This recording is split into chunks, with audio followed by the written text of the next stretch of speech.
We've been planning this for the last 3 months, actually, working with our local state health, local education offices, state Department of Health, and local departments of health, really planning for how we're going to reopen our schools with the interest of our parents to be able to come back 5 days a week in school. We surveyed our parents, and from 68 to 98% have come back overwhelmingly in favor of us doing so in person and in school. So we're planning that, and we have a great plan, I think, in place to be able to do that. Our schools have worked very hard over the summer. Our principals, teachers, and staff members have really put plans together individually that are going to help our schools be able to come back in a safe, socially distant, and yet invigorating opportunity for them to continue to learn. Yeah, so the younger students are going to be somewhat of a challenge in the sense that kids like to be kids, and we recognize that.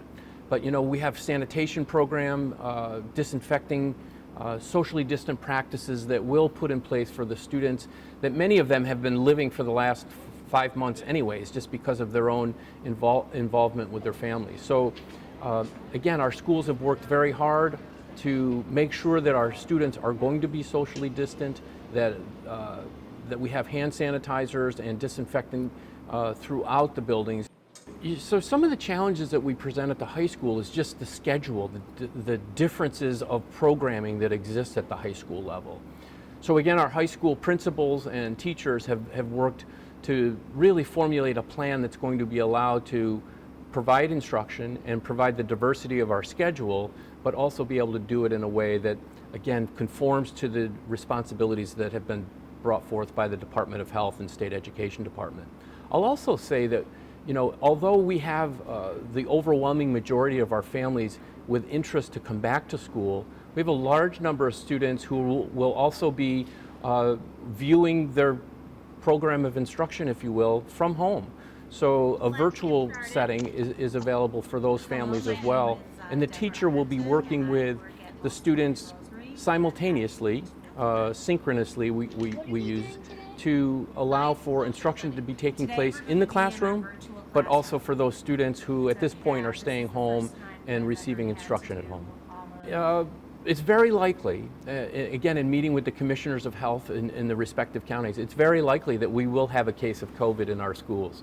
That doesn't necessarily mean that we shut down our schools, because again, working with our local health departments and the plans that we work with them to implement show that if there is a case of COVID, then we monitor that and we recognize how did that happen. That contact tracing that will take place with the work of our local health departments coming in. It doesn't necessarily mean that the school shuts down. It may mean that we quarantine or isolate a certain group of students, and we'll begin monitoring those students for the next 14 days. But it doesn't mean that everything has to shut down.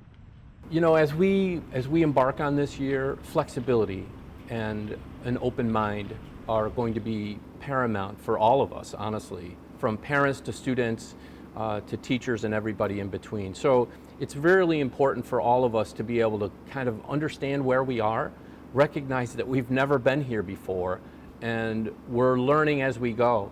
As you look at the local media and see the changes that are taking place on a daily basis of what we believe a common practice could have been 2 months ago or 3 months ago, and now we're seeing that it evolves into something else. So again, being flexible, being able to recognize that we'll get through this. This is a greater plan than we believed was going to be necessary initially, but it's a plan that we believe that each of our 22 schools are going to be able to put in place and do that with fidelity and the safety and security that we expect and parents expect going forward.